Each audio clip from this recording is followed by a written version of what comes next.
Hei, mun nimi on Kati Koivunen ja tulen tosiaan Lapin ammattikorkeakoulusta ja olen siellä viestinnän lehtorina toimin. Olen myöskin someaktiivinen, eli bloggaan ja olen sosiaalisessa mediassa vähän vaikka minkä näköisissä kanavissa toimin ja nyt olen tuomassa täällä teille vähän henkilöbrändäyksen näkökulmaa myöskin sinne yritysmaailmaan ihan aiheellinen näkökulma. Innostusta myöskin vähän henkilökohtaiseen kasvuun, jos voi näin sitten sanoa. Nyt kun tarinat on aika in tässä maailman tilassa, eli markkinointia tehdään aika pitkälle omalla tarinalla ja esityksissäkin sitä on hyvä olla, niin kerron vähän mun omaa tarinaa. Miksi minä olen kiinnostunut henkilöbrändäyksestä? Kaikki lähti siitä, kun vuosi sitten varasin vanhempainvapaalta takaisin tuohon mun lehtorin virkaan ammattikorkeakouluun. Ja se oli sitten Kemi-Tornion ammattikorkeakoulusta vaihtunut sillä aikaa Lapin ammattikorkeakouluksi. Työkulttuuri oli muuttunut ja toimintatavat oli muuttunut ja yhtäkkiä olin tilanteessa, jossa oli juuri palannut tosiaan sitä vanhempainvapaalta ja alkoi YT-neuvottelut. Ja mun paikka oli siellä myöskin sitten uhattuna ja siinä tuli sitten semmoinen ajatus, että minkä ihmeen takia nyt sitten vaikka mun näin osaava, niin mun tää paikka on työ on uhattuna. No aloin siinä sitten miettimään, että miten tätä mun osaamista, kun kävi ilmi, että se mun osaaminen ei ole tiedossa siellä mun organisaatiossa ja esimiehet ei ihan tarkalleen tiedä mitä kaikkea osaamista siellä on mullakin, niin sitten päätin alkaa brändää itseäni ihan tosissaan siellä. Tapahtui niin, että aloin tutkimaan sitä aihetta oikein enemmän, kirjoittelin muutaman artikkelin, esiinnyin muutamissa seminaareissa, jossa avasin vähän tätä henkilöbrändäyksen käsitettä.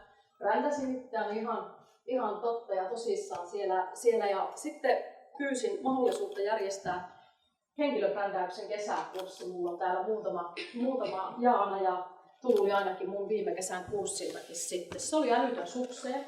Opiskelijat, meidän hienot ammattikorkeakouluopiskelijat oli tämän kurssin ponganneet meidän sieltä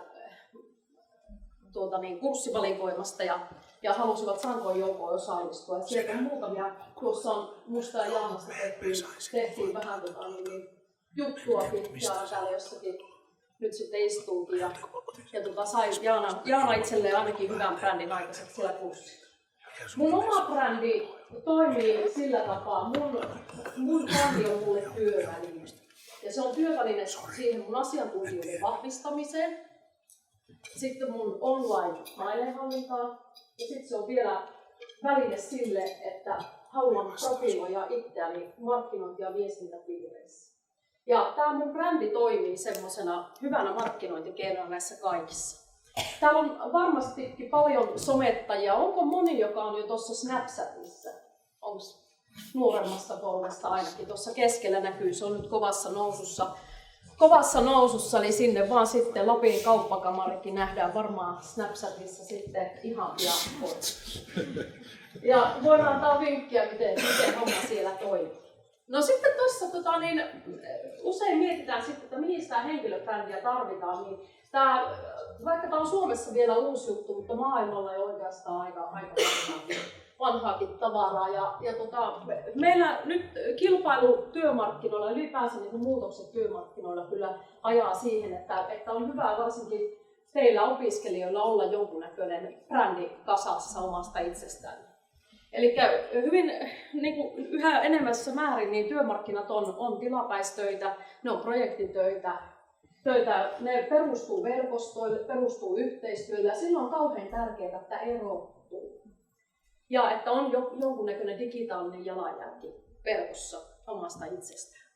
No nyt sitten tämän kaiken tämän oman brändäyksen mahdollistaa tietenkin hirveän helposti se digitaalinen viestintäympäristö. On älyttömän helppoa itsensä brändääminen näillä uusilla hienoilla somevehkeillä, jotka on ihan vain napin painalluksen päästä sitten siitä omasta jutusta. Brändi voi luoda, usein kysytään, että pystyykö henkilöbrändin luomaan. Me tiedetään, että yrityksillä on brändejä ja mailla on brändejä ja niin edelleen. Ja voiko henkilöbrändin luoda, niin senhän voi kyllä luoda. Se on vielä suhteellisen helppoa. Ainakin tässä vallitsemassa maailmantilassa, kun niitä henkilöbrändejä meillä Suomessa vaan hirveästi on. Ja tuossa on esimerkkinä muutama, Sofi Oksasen kaikki tiedätte. Hän on niin 2 tapaa oikeastaan tehdä sitä henkilöbrändäystä. On niin, että jotkut ihmiset vaan brändäytyy. Ja nämä on yleensä näitä julkisuuden henkilöitä, joilla on joku älytön osaaminen. Niin kuin Sofi Oksanen on brändäytynyt nyt sitten kirjallisuuden tuntijana, Venäjän tuntija ja niin edelleen. Ja hän on vähän erikoinen vielä Hapituskin, mikä on sitten edesauttanut vielä sitä brändäytymistä. Eli hän on vähän niin kuin itsestään ehkä suunnittelematta, että hänestä tulisi henkilöbrändi varsinaisesti.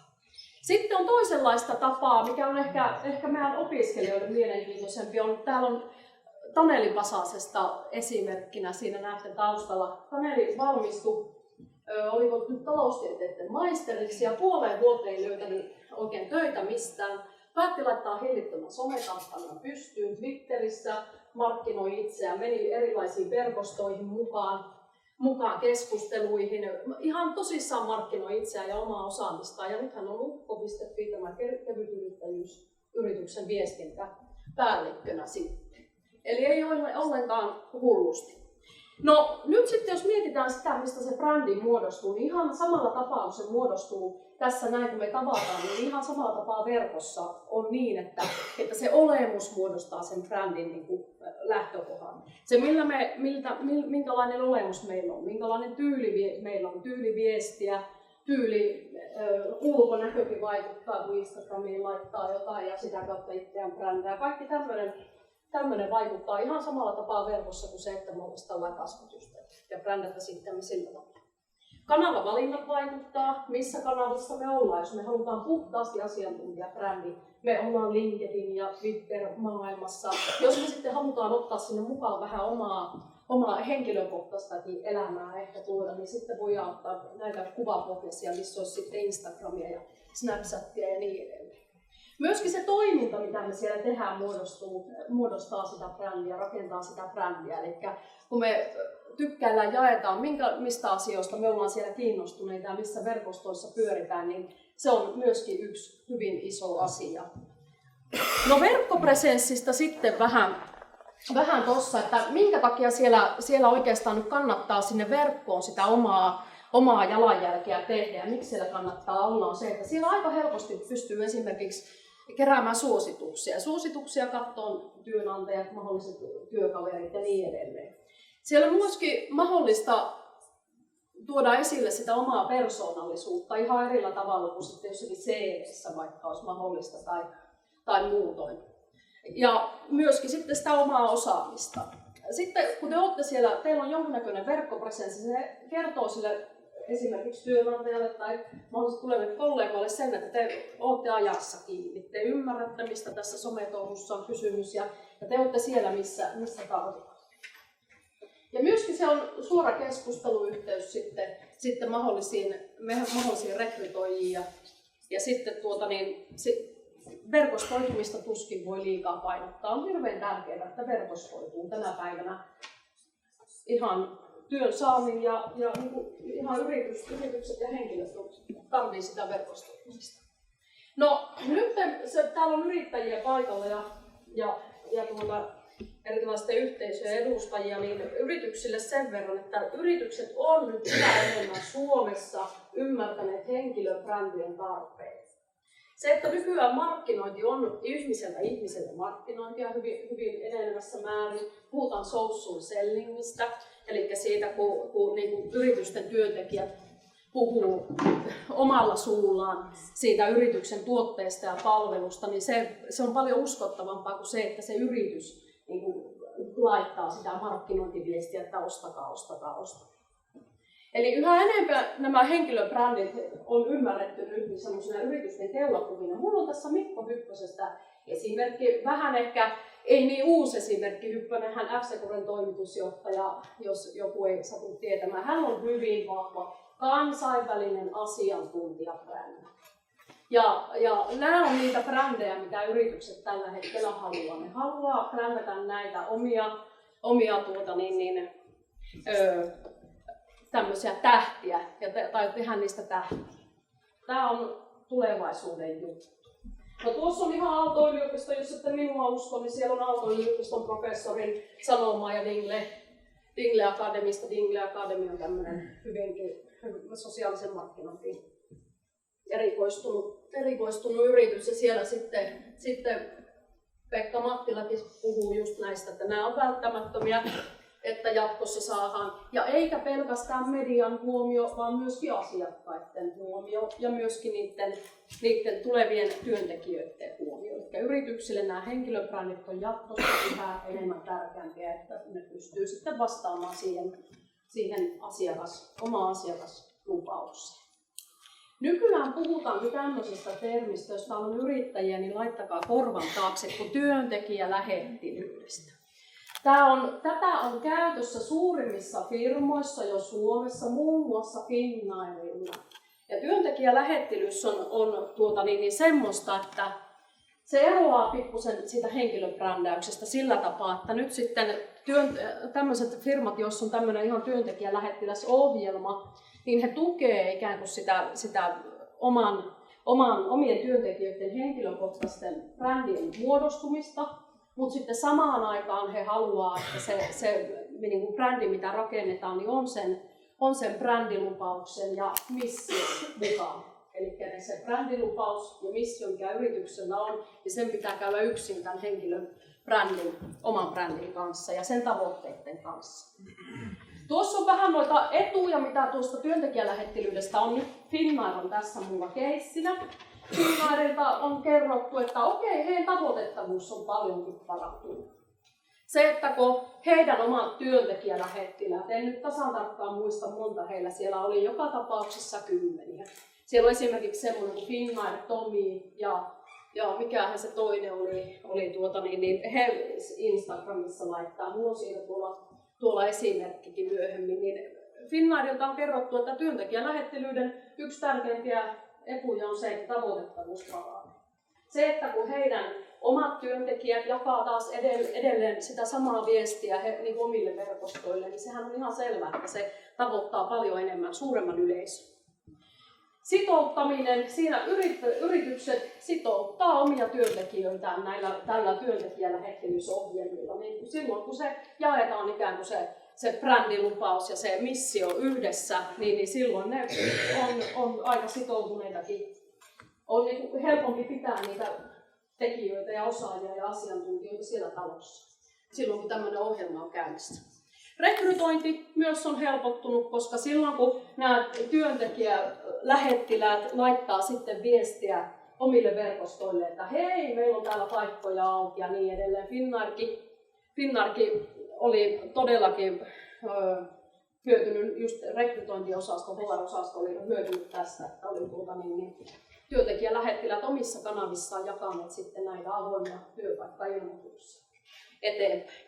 Ja sitten tietenkin välillisesti ihan myynnin kasvu, eli kyllä se että mitä laajemmalle ja mitä uskottavammin sitä omaa viestiä saadaan perille, eikä enää niillä perinteisillä markkinoinnin keinoilla, vaan tällä työntekijälähettelys- ja henkilöbrändimenetelmällä, niin se sitten siihen myynnin kasvuunkin vaikuttaa.